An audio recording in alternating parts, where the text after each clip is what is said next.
Hello everyone, I am Simone and welcome to my channel. The Islamic expansion in the 7th and 8th century AD gave rise to one of the most advanced and sophisticated civilizations. This is largely due to the influence of the two great empires of the time, the Eastern Roman and Sassanid ones, of which large portions of territories became part of the Muslim domains. This is why my goal today is to discover together what happened in the first half of the 7th century in Mesopotamia, Syria, Armenia, Azerbaijan and Inner Persia. How was it possible that a people like the Arabs, always divided between merchant tribes and desert raiders, managed in just 10 years to reach the Indus River in 644 AD?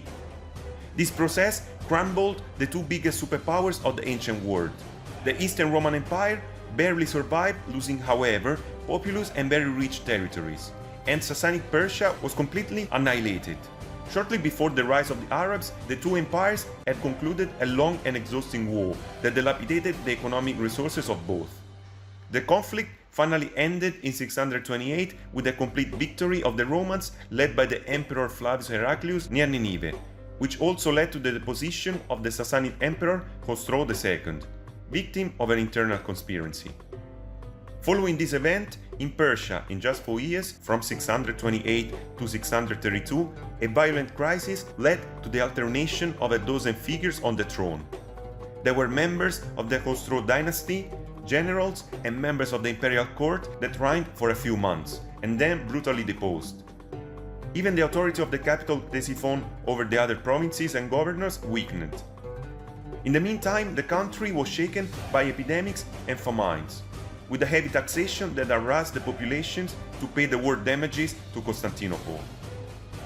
These therefore represented ideal conditions for any ambitious leader animated by spirit of conquest. Muhammad's successors at the helm of the Islamic community, Abu Bakr and Omar ibn al-Khattab, were the architects of the great expansion of their people beyond the deserts of Arabia. Abu Bakr decided to send his best commander, Khalid ibn al-Walid, with a few thousand warriors to test the borders of the two great northern states in 632. The following year, he led the operations on the northern border of Arabia, to the Euphrates on the east and Sinai and Palestine on the west. The two Greek powers that dominated those places had never thought of fortifying their desert southern front, kept under control by Christianized Arab tribes such as the Ghassanids on behalf of the Romans and Zoroastrians or otherwise trusted tribes such as Lakhmids on behalf of the Persians. The first raids of Khalid ibn al-Walid were a success. The Lakhmids almost immediately fell into Muslim orbit, stripping the southern Persian front and opening the doors of Mesopotamia to the invasion of 18,000 Islamic warriors. These attracted foreign soldiers from Arabia, and soon the Persians had to face an opponent in the open field, and not only in the usual hit-and-run tactics typically put in place by nomads of the desert.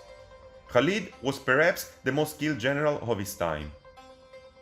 Muslim reports show that he won 7 battles in just 4 months, including the ones of Dat al-Salasil, Al-Madar, and finally Ain al-Tamr. He also conquered Al-Hira, the center of Lakhmid power. In 633, Khalid faced in a series of separate battles a large Persian army that was gathered to throw him out of Mesopotamia. The Muslim threat had even brought the Romans and Persians' enemies together, and in the Battle of Firas, occurred in northern Iraq in 634, Khalid ibn al-Walid faced and defeated a combined army of both powers and their Christian Arab auxiliaries. As the Persians seemed weakened, Khalid decided to move to Syria with an army of about 1,000 warriors, where the forces of the Roman Emperor Heraclius were annihilated in August 636 by Muslims in the Battle of Yarmouk. At this point, due to the Roman collapse in Syria, Muslim forces were concentrated in the Persian front. An army of about 30,000 men, made up of new volunteers from Arabia and the veterans from recent campaigns, went under the orders of Sa'd ibn Abi Waqqas. It had to face the Persian royal armies of Emperor Yazdagerd III, under the leadership of his best Sassanian general, Rustam, in 636. The two armies clashed in Azidia, in modern Iraq. After a few days of battle, the Muslim commander led a reckless charge towards the Persian center, killing Rustam and destroying the morale of his army that retreated. Many were massacred, fled, and surrendered. Emperor Yazdagerd took refuge beyond the Zagros mountains in Inner Persia. Sa'd ibn Abi Waqqas quickly took both Babylon and Ctesiphon, ending the long history of the Persian capital with a fabulous looting.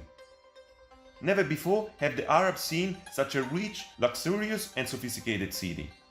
It is said that the loot was so vast that it was possible to distribute to every Muslim warrior the fabulous figure of 12,000 dirhams, calculated to be around $200,000 today, and over 40,000 Persian nobles and citizens were sold as slaves.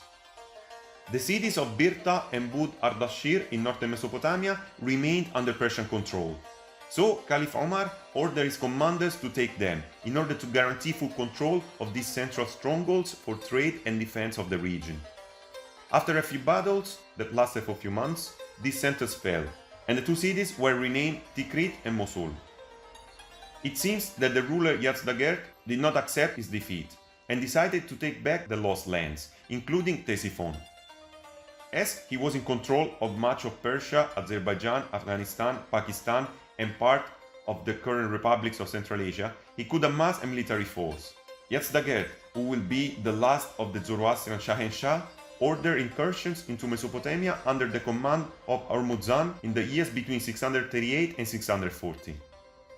Eventually, the governors of the cities of Kufa and Bosra, Ammar ibn Yasir and Abu Musa al-Ashari, defeated and captured Hormuzan, who was sent to Omar's court after the obligatory but probably artificial conversion to Islam. The battle that put an end to any organized resistance in Persia took place in the plain of Nahavand in Media in 642. All the most talented and important nobles who remained under the orders of Yazdagerd were killed or taken prisoners. It was the end. With no more forces available and the minimum authority in the rest of the country, the last king of kings, protector of the god of light Ahura Mazda, could only escape away from the Islamic advance that had no intention to stop. Seeing that no truce with the Sassanid Empire would be possible, the Caliph Omar had matured the decision of occupying every single part of its territory, up to its extreme borders. In 642 and 644, the Arab armies advanced in the vast strategic plans that included the Iranian plateau, Azerbaijan, and the regions part of the ancient Greek Macedonian kingdom of Bactria. This aspect of history is incredible, especially keeping in mind that in the same years Muslim troops also moved to conquer Egypt. In fact, Omar was able to plan and control all the operations that took place very far from his residence in Medina, by maintaining a strict control over each of his generals. The final campaign took place in 642, taking advantage of the psychological collapse of the Persians. Isfahan fell after a siege of a few months, followed by the whole region of Tabaristan. Between 643 and 644, in southern Persia were conquered Fars and the ancient capital of Persepolis, the spiritual center of the Zoroastrian world and place of the royal necropolis. At that point, only the regions of Karman and Makran remained under Yazdagerd control. Muslim warriors had therefore come to the gates of India, represented by the Indus River, which for that moment was considered to be the best natural border for the Islamic faith. Meanwhile, in 643, other forces were marching towards Sistan and Khorasan to the north, where Alexandria Arachosia, the current Kandahar in Afghanistan, was conquered, and finally Merv, the last stronghold and seat of Persian Shahenshah, was taken in 644. This represented the final annihilation of Persia, and Yazdagerd took refuge in China. From here, he tried again to organize a force to reconquest his lost lands, using Turkish-Mongolian military clans of Fargana and Transoxania. However, he was finally defeated near the Oxus River in 651, and then, after a short escape, killed near Merv. This date marked the end of the Zoroastrian Persia. In the main cities, a large part of the population, including aristocratic elites, by conviction or more or less forced indoctrination, quickly converted to the new religion. However, a large part of the rural population preserved their religious traditions until at least the 9th-10th century. Soon the Zoroastrians obtained the status of Ahl al-Kitab, or people of the book, as Jews and Christians, somehow tolerated after the payment of the jizya tax. The Arabs had conquered Persia, But soon the superior culture of the latter replaced the crude Bedouin traditions of the former. The originality of Persian culture survived the conquest, and the Persians always felt superior and different compared to the other Muslims, although united by the same religion. It was perhaps the memory of this ancient awareness that animated the Persians' mass adherence to the Shia version of Islam during the 16th century, as opposed to the Turks and Arabs who remained Sunni. A dividing line still in place today.